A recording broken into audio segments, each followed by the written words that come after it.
So let's get to the news, shall we?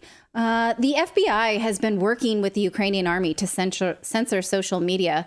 According to a new report, this is further proof of the war propaganda effort that is controlling the internet that you and I both use.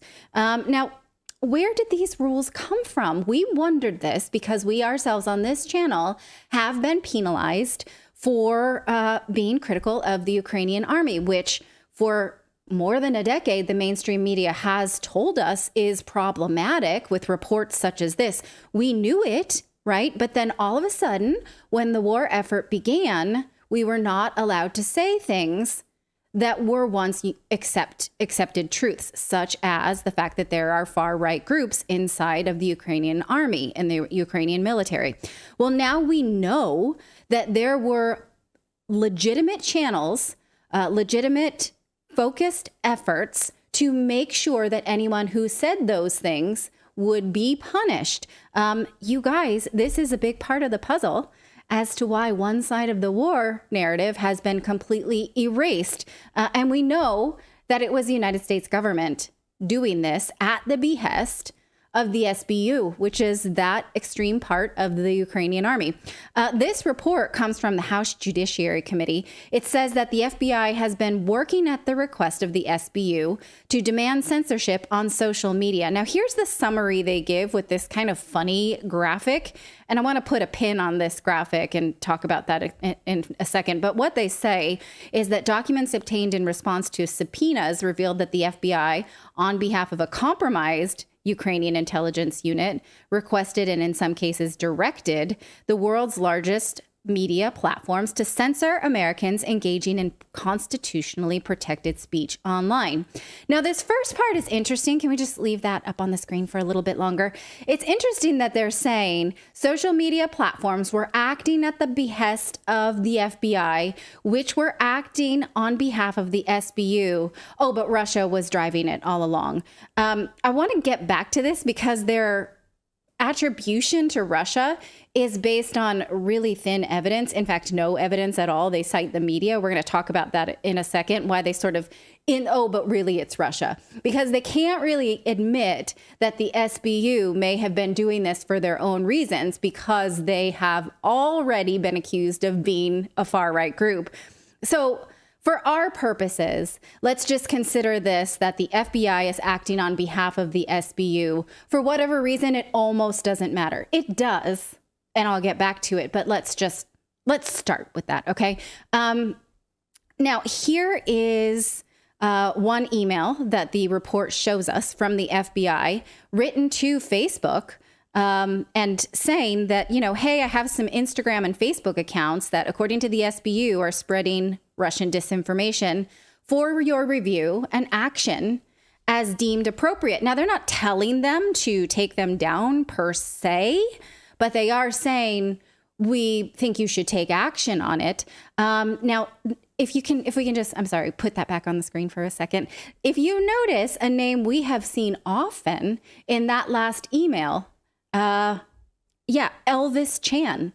Take a look at that. Elvis Chan was mentioned quite a bit in the Twitter files, he was featured heavily. He's the person that came to Twitter that told them about Hunter Biden's laptop.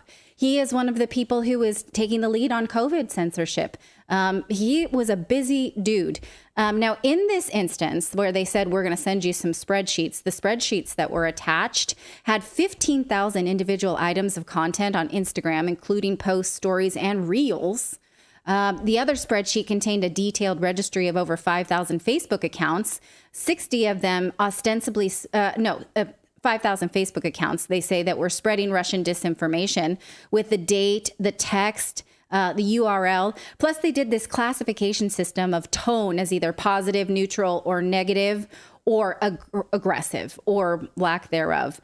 Many of these were listed as being in Russia because they did have location stamps on them, but some of them were real Americans as well, who have a constitutional right to discuss a war that they are being sold. by their government. When Facebook didn't immediately take action on removing this content, the FBI followed up and offered this legal action. Take a look at this again, this email saying, I work with Elvis Chan. We sent you this list. Can you tell me if there were accounts taken down or if you need some legal process from us? Well, that's interesting. What do you think they mean by legal process? Like, you will be censoring these things, or we can offer you legal services? No, that sounds like a threat to me. It sounds like, or do you need us to go, like, are you going to do it voluntarily, or do we need to legally force you to? Okay. That's what it sounds like to me. How would they do that? Like, they can't issue an injunction. A judge has to do that. They can, I guess, sue them to do it. I read this as like, should we give you some legalese as justification to do it? But maybe, I don't know.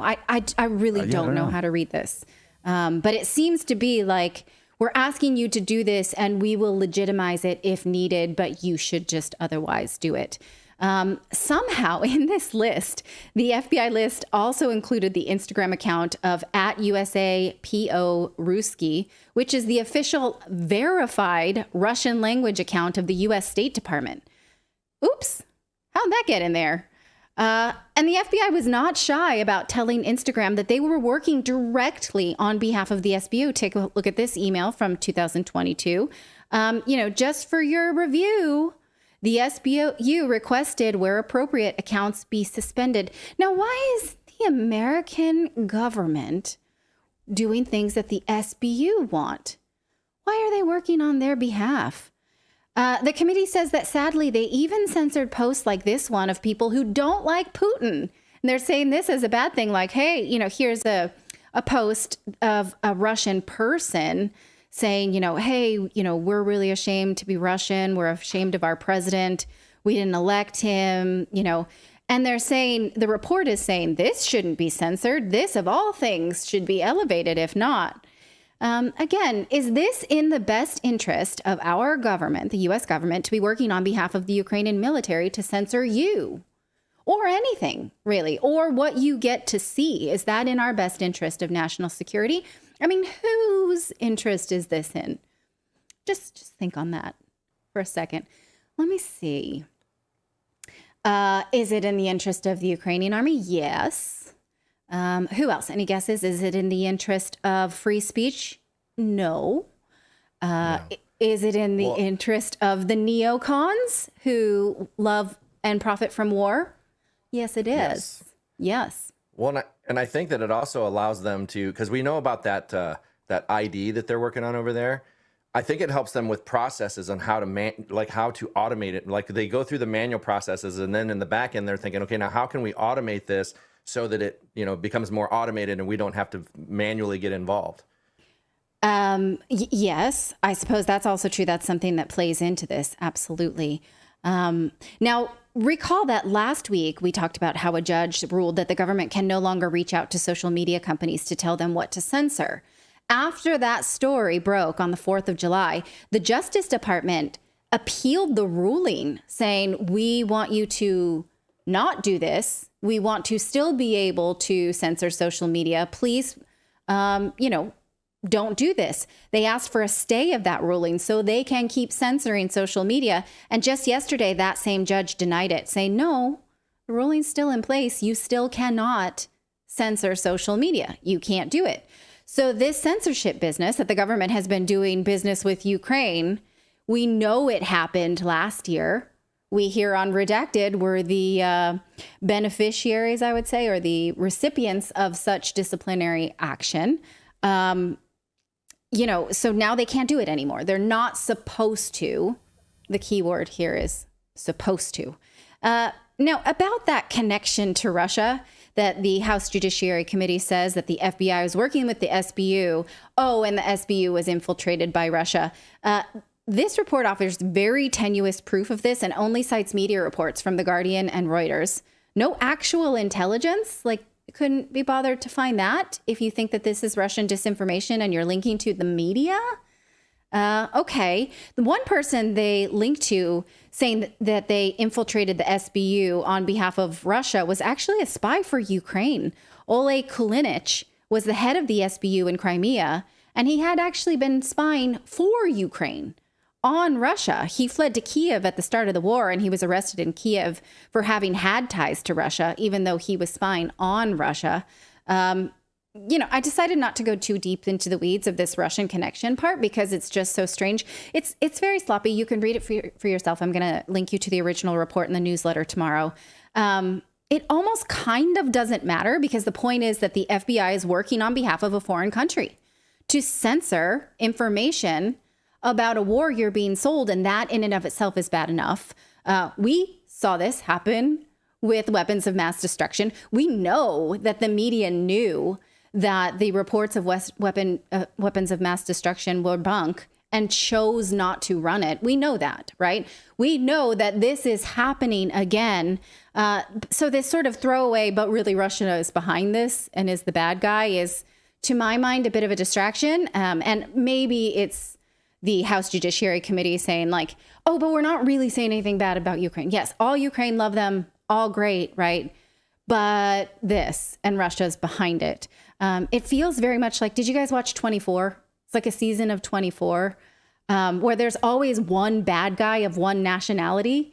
And then when you get up to that bad guy, it's really a bad guy behind him who's of another nationality. Did you guys see that? That is like the plot of every season of 24. No? Nobody? David, did you watch 24? Yeah, I never watched it. I like Kiefer Sutherland, but I never saw an episode of it. Okay, well, I've just given every season away because it basically, that's how it works, is like you're going after like the Persian guys and then behind them is actually the Afghanis. And then the next season is like you're going after the bad Vietnamese guys and then behind them is, but it's really like the Russians that are like, it's always, nationality based bad guy and a different nationality behind that bad guy. That's kind of the whole, so sorry if I gave that away. It's otherwise fine, an interesting show. So that does feel like what this is. But again, does it matter or does it really matter that our own government is censoring speech around a war that they are selling us? I feel like that's the banner headline. And there's a lot of distractions around this that are important. So let us know what you think of this in the chat because, yeah. And whether or not it will continue, right? Will it continue now that they're not supposed to, now that there's a federal ruling in place? Or will there be workarounds? Or is this like, okay, now, oh, great. Now we get the full story about Ukraine. Can we? Or is there something else in place? Thank you so much for watching this segment here at Redacted. We are live every day at 4 p.m. Eastern Time, trying to share the stories that the mainstream media will not cover. You should also come over and join our community of Redacted Rebels over at redacted.inc. That's our private locals community where we can share exclusive content that we simply cannot share here on YouTube. Come over and join the rebellion together right now by going to redacted.inc. We'll see you next time.